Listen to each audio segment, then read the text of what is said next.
Hello दोस्तों, हमारे channel में आपका स्वागत है। तो उत्तराखंड प्राथमिक शिक्षक भर्ती की आज हम बात कर रहे हैं, जिसमें बहुत ही बड़ी न्यूज़ जो है वो आज के सामने आई है आपके सामने कि हाई कोर्ट ने जो है भर्ती पर रोक लगा दी है और अब जो है प्राथमिक भर्ती नहीं हो रही है।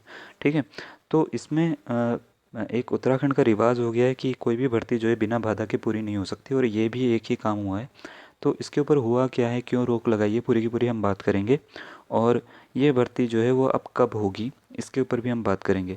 तो काफ़ी ज़्यादा देखा जाए तो लोगों ने बहुत ज़्यादा मेहनत करी है, बहुत ज़्यादा पैसे भी लग गए हैं उनके। बहुत लोगों ने बड़ी मुश्किल से फॉर्म भेजे हैं। कुछ लोग ऐसे भी थे जो एक स्टेट में नहीं थे, दूसरे स्टेट में थे, अपनी स्टेट में वापस आए, फॉर्म भरा, फिर उसके बाद वापस गए। तो काफ़ी मेरे पास ऐसे ही मैसेज आए थे कि हमारे को उत्तराखंड वापस आना पड़ रहा है डॉक्यूमेंट बनाने के लिए, कभी कुछ बनाने के लिए, कभी नोटरी बनाने के लिए। और लास्ट में अगर ऐसा होता है कि ये कैंसिल हो जाती है या रोक लग जाती है, तो बहुत ज़्यादा दुख होता है बच्चों पर। ठीक है ना। तो देखते हैं ज़रा कि क्या ऐसा रीज़न है। तो देखिए दोस्तों, ये आज की न्यूज़ आ रखी है कि उत्तराखंड में बेसिक शिक्षकों की भर्ती पर जो है वो रोक हाईकोर्ट ने लगा दी है।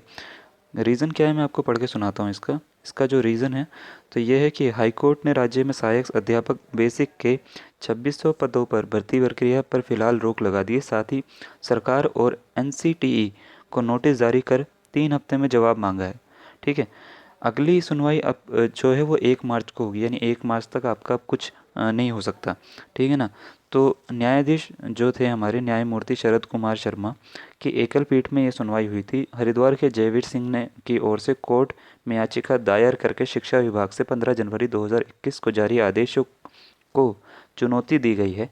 यानी ये जो आदमी है, इन्होंने चुनौती दी है और बोला है कि शासनादेश में बेसिक अध्यापकों की शिक्षक भर्ती के लिए राष्ट्रीय मुक्त विद्यालय संस्थान यानी एनआईओएस, ठीक है, डीएलएड के आवेदन को योग्य बताया गया है। 6 जनवरी को एनसीटीई की ओर से राज्यों को परिपत्र जारी करके एनआईओएस से 18 माह का online diploma in elementary education उत्तीर्ण अभ्यर्थियों को अध्यापक भर्ती में शामिल करने के लिए कहा गया था। इसके बाद उत्तराखंड के शिक्षा सचिव आर मीनाक्षी सुंदरम की ओर से आदेश जारी किया गया था। याचिकाकर्ता के अधिवक्ता ने कोर्ट को बताया कि शिक्षा विभाग की सेवा नियमावली में एनआईओएस अभ्यर्थियों के लिए कोई प्रावधान ही नहीं है। तो ये ऐसा हो रहा था कि एनआईओएस को जो है इनवैलिड बोल दिया गया था इस वाली भर्ती के लिए जो करंट चल रही है। इसका रीज़न ये दिया गया था कि जो है भर्ती का शुरुआत में ही बताया जाता है कि किस किस को वैलिडिटी दी जाती है, किसको नहीं दी जाती है। और उस समय एनआईओएस की बात नहीं हुई थी जब ये भर्ती निकली थी।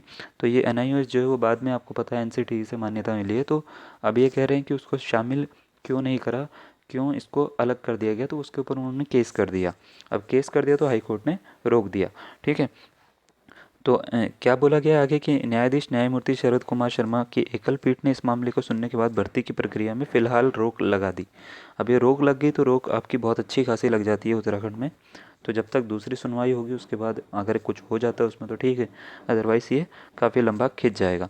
वहीं एनआईओएस अभ्यर्थियों की ओर से इस याचिका में पक्षकार बनाए जाने के संबंध में प्रार्थना पत्र को खारिज किया गया है। ठीक है। तो ये है पूरा का पूरा। तो ये होनी क्या थी, ये 2600 पदों पर भर्ती होनी थी सहायक अध्यापक जो शिक्षक थे, और ये टाइम पे होने वाली थी, लेकिन ये इस बार जो है नहीं हो पा रही है क्योंकि इस पे भी रोक लग गई है। तो ये एक बहुत ही बुरी न्यूज़ है और इस पे आपका क्या सोचना है आप मुझे ज़रूर कमेंट करके बताइएगा। धन्यवाद।